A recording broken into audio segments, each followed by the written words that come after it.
This budget season has created some needed clarity regarding the reality that our public schools and other county services are severely underfunded.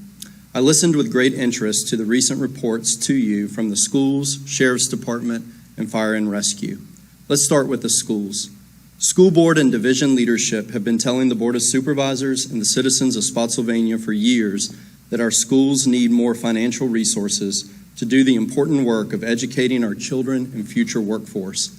In response, the citizens of Spotsylvania have been told that the school's budget is bloated, that there are too many central office staff, and that what is really needed is not more money, but better financial management and stewardship.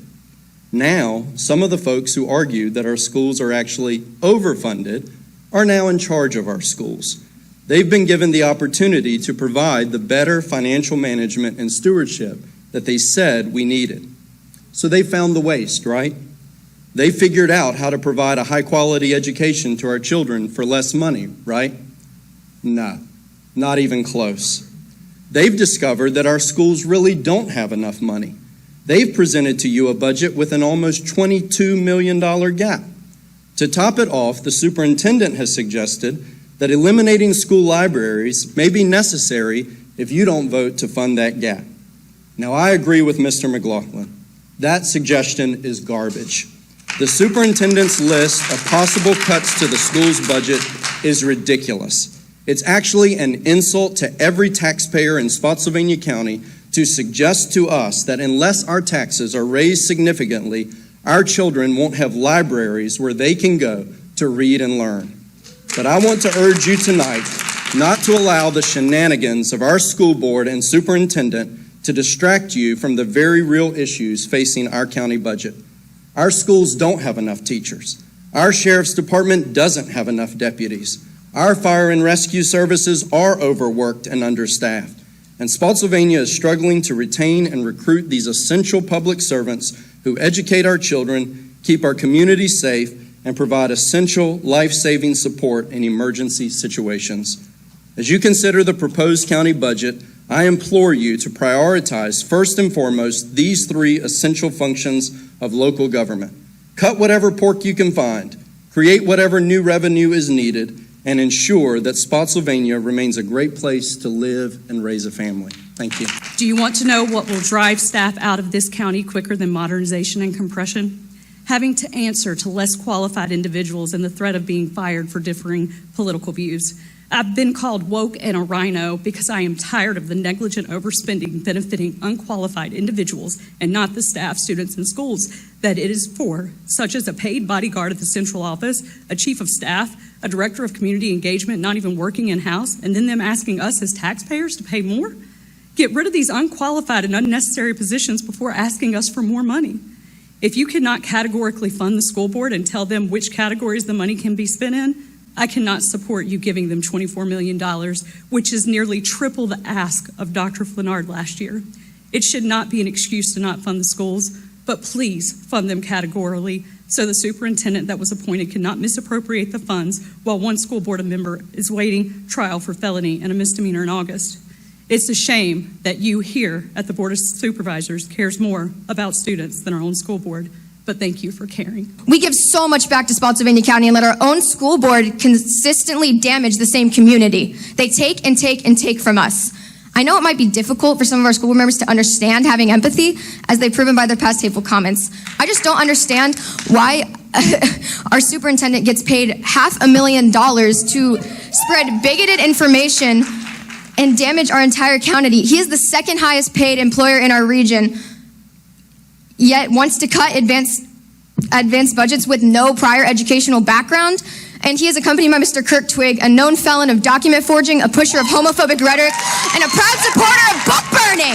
This is who we are letting determine the future of our classes. As a queer student, as a lover of reading, and as someone who just wants the best education available, my school board has failed me time and time again. They use our IB program and our libraries as something they can just throw in the air and ruin the hard work put in by so many students and staff. I am sick and tired of living under a school board who has repeatedly degraded certain students, and that is why I beg the Board of Supervisors to continue funding the IB program in our school's libraries. Thank you for your time.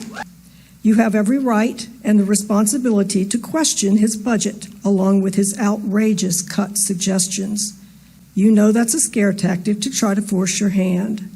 The sad and scary thing is that he is not above getting his revenge on you and on the citizens who have pushed back on him by actually making those cuts.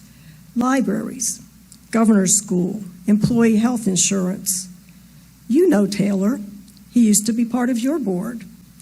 He left abruptly for a much lower paying but similar position in another county. I suspect most of you know he can't be trusted. He has no integrity. He's being paid $250,000 a year in a position that his friend Kirk Twigg helped him get. So what can you do? Listen to the people. Question Taylor about where reasonable cuts to this division can come. Stand up on behalf of the children of this county who will be harmed, possibly irreparably, by this agenda-driven, money and power-hungry man. While many are calling that list a political stunt, I actually disagree. I believe that list betrays true goals. If it was a political stunt, maybe intended to show how dire the funding situation is, or maybe intended to rally citizens to come here tonight in defense of a budget that many of us do not fully understand and do not fully support, then the list, as a stunt, would have included athletics, music, art, career and tech offerings, the band parents, the football families, the parents with kids at CTRC, all of us who believe in a robust public school system that meets the needs of kids would be ready to dive in and fight. But the list didn't do that. It targeted books, it targeted ideas, it targets excellence, and it targets the teachers. These are things that sadly our current leadership does not value. It has been years of underfunding. We have dug ourselves into a hole. It is time to start working on that way out. I heard you say about tennis courts, we're either going to pay now or we're going to pay later. And it's later when it comes to the school division. This is the time to start rectifying that. And if it takes increasing the taxes, I can tell you, talking to the community, they're ready to do that. They want to see our schools fully funded. They want to make sure that we're not talking about cuts, especially as ridiculous as was presented. He doesn't know any better. He doesn't know what he's doing. He's learning on the job, and I do believe he's trying, but I really don't trust him. I don't have any hope for what's going on. I don't trust the budget. I think there are ways to find other money and to find it that makes your decision a lot easier. But I really do not trust him, and I can say that because I was in that central office making those decisions, trying to do the best for kids, for teachers.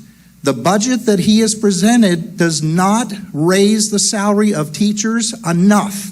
You can't compete, Mr. Gempel, and you know this, with what's going on to our north or south or even the city, unless you have a significant difference between what they're offering and what Spotsylvania is offering. I especially appreciated how you, Mr. McLaughlin, called Mark Taylor's latest suggested cuts, like our school libraries, garbage, because it absolutely is the most garbage idea I've ever heard. However, respectfully, sir, you and Mr. Ross have not supported our schools in the past, which has partially led us to this outrageous gap. Regardless of the wasteful spending by our school board majority and our superintendent, we do actually have over $20 million in needs. Honestly, I can't be sure they'll spend all the money wisely, but I do know the majority of those funds will still go to actual student needs. I want you to fund our schools because we do have real needs, not because our rogue, self-serving superintendent threatened to eliminate school libraries.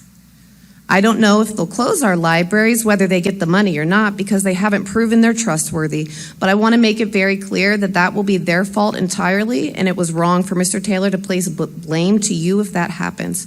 It is the school board's job to make cuts appropriately, and cutting our libraries is the opposite of appropriate. Our schools have been underfunded for what seems like forever, and we've been able to keep our lights on and keep our libraries open. I hope you can finally see what we're dealing with, and I hope people can start caring about children. Please do as much as you can to support students and school staff in Spotsylvania. Please fund our schools. Thank you.